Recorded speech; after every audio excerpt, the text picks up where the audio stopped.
Okay, Matthew, coming into camp. Traditional snapper, which means you look back from start to finish. We think maybe you're a little wide. You've got really long limbs and you're still growing, and a little wider stance than the average critter's fine. But if you get too wide, you're going to create a host of problems. You won't be able to sit into the stance. You're going to create pressure in the hip flexors. You're going to have a high center of gravity defense can use against you. You could end up with locked out knees and get hurt too. Okay, so those are all symptoms of being too wide. Generally, you want your feet up and under you in football for mobility, leverage, balance, power, all the various things that we need to bring to bear. I usually say with a snapping stance, 4 to 6, maybe 8 inches wider than your regular football stance. But let's take a look at what it's looking like now. Face the camera set up on this ball, and let's document what it's looking like. The biggest thing we got to be sure of is that the knees are wider than the shoulders, so you got room to operate, and the load bearing of your body weight is on the quads without creating tension up in the hip flexors that's going to tighten you up and slow you down. Okay, so set up over the ball. Go ahead and grab it. Does that feel comfortable? Okay. You know, usually we're having people squeeze their knees out. You could even potentially relax the knees inward a little if it makes you more comfortable. How's that feel? Okay, that looks pretty good. Go ahead and stand up and step back to your original position over here. Right over here. Okay. The other thing coming into camp, here's what you had. You were overextended way downfield. That was pulling your weight too far forward in the stance, pulling your head and shoulders down low to the ground, and then to try and counterbalance that, you were bending the knees way down and going flat-footed. So you were basically overstretched on the field and really low to the ground. You didn't have any operating room under there. So we basically need to take that whole head-to-tail platform, raise it up several inches, bring you vertically further from the ground.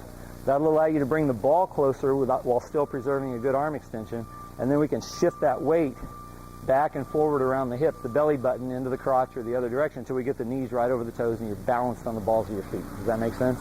Those are the biggest issues we're dealing with. Being so hunkered down like that and flat-footed, your leg drive was mostly vertical, which means we're not capturing that power and channeling it into the snap back through the hips. And probably getting you set up right will correct that, okay?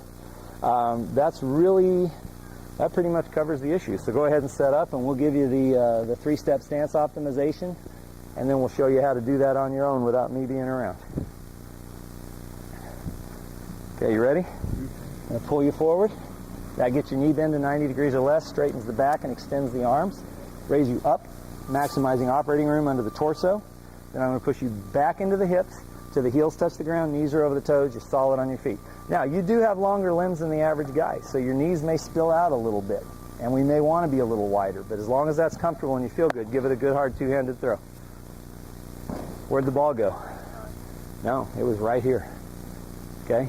That box, punt box, is the waist of a 6'2" punter, and you were right here on the hip. So that's excellent. A perfect setup will lead to a perfect snap because all your motion energy goes down the spine, up through the hips from the legs, converges in an arrow point that's straight at your target. And that's where the ball's going to go. Okay? So not bad. I'm going to make you a little taller in the stance this time. I just want you to feel how much space you could have as being as long and lanky of a guy as you are. You ready?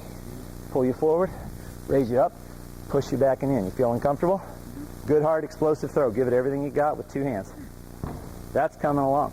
Now, I would love to see more leg drive out of you. I think that's the final key to making you world class. And we've got power drills going over there. We're going to do hill drills tomorrow. There are a variety of things you can do to work on that that I think will help you tremendously. But that technically looks very good to me. You feel comfortable with it? Okay, so how did we fix that without me being around? Okay, you were way out, you were hunkered down like this. We took this head-to-tail platform, elevated it several inches, okay? The ball came closer, then we shifted weight to get you balanced, and that's pretty much all that happened. Fair enough? Okay, good hard two-handed throw. That looks awesome. You have any questions? Okay, that's excellent. Okay, we just didn't want you too deep because you're growing and you got big long limbs, got you balanced. Everything feel good? Good hard two-handed throw. Use your whole body. There it is. Same thing. Don't get too deep. Keep yourself with operating room, all right? And be big on the field. You want an aggressive stance that's adapted to snap a ball through your legs. There you go. Looking good, looking good.